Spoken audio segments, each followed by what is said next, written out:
There's a chapter in my book called Don't Let Your Children Do Anything That Makes You Dislike Them.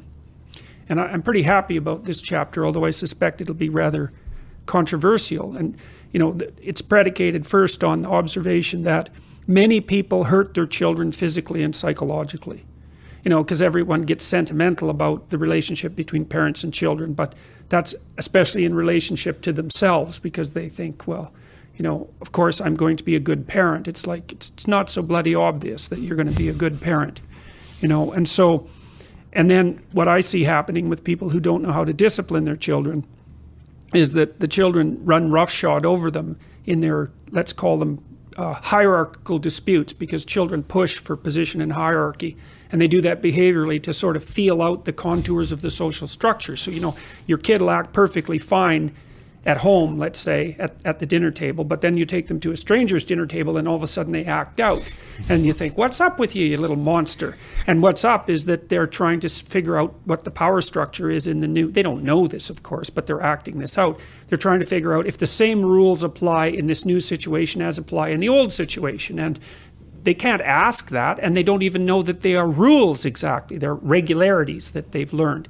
And so they'll test, and then you have to show them that, yeah, it's the same here. It's the same in this situation. But lots of parents are very uneasy with disciplining their children, partly because they believe that if you give a child infinite freedom, that's best for them, and that constraints are inappropriate, which is really just, well, I don't know what to say about that, except it's so untrue that it's very difficult to think of anything that's more untrue than that. But also the thing is if you let your children take advantage of you, if you have an ounce of spine and an ounce of aggression, which you do, especially if you don't admit it, then you will take revenge on your children.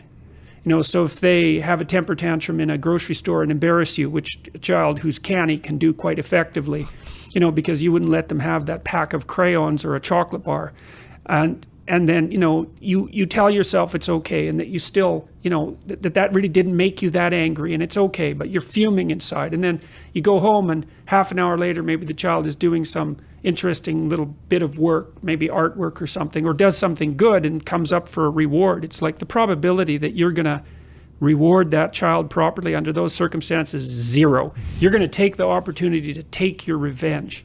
And if you don't know that, then you're not much of a parent. And so part of the trick with kids is that if your child is doing something that makes you dislike them, that you have to figure out how to stop them from doing that and teach them how to do it properly. And you have to talk to your wife to make sure that you're not being too much of a monster, and the same with her. But that discipline is partly what enables you to continue to like your child while you love them. And even more than that, parents talk about fostering self-esteem and fostering creativity and all of that in their kids, and I think that's misbegotten. It's shallow for a variety of reasons. First, it's not that easy to foster creativity because it's rare, and self-esteem is a very badly defined concept, and mostly it's been used for harm, not good. What your job is as a parent is to help your child learn from between 2 years old and say 4 years old how to act in the world so that when people encounter them, people smile and are happy they're around. Because then, I've seen kids who behave badly, and everywhere they go, people wear false smiles, and everywhere they go, people are relieved when they leave. And that means you think about that world from the child's perspective. Everyone's lying, and everyone hates them. That's their world. And then if you have your child, capable of adhering to minimal social requirements, like maybe being able to sit at the table in a civilized manner for an hour, and being grateful for being fed, let's say, and knowing how to share and knowing how to pay attention to adults, and not having that, that kind of terrible cynicism and arrogance that can develop even in a 4-year-old child who's always had his way, then they'll interact with adults in a manner that bring out the best in the adults. And everywhere they go, everyone smiles at them and pats them on the head, maybe even tells them useful and interesting things. And so the whole world opens up for them. And that's all a consequence of you having enough courage to admit to yourself that your child can do things that you don't like, and that you will take it out on them if you don't straighten it out.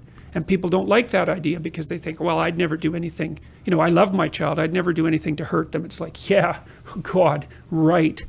You know, you're so asleep if you think that there's almost no hope for you. You have to think, I'm way bigger than this child, and I'm way meaner, and I'm way trickier, and I'm way more unpredictable.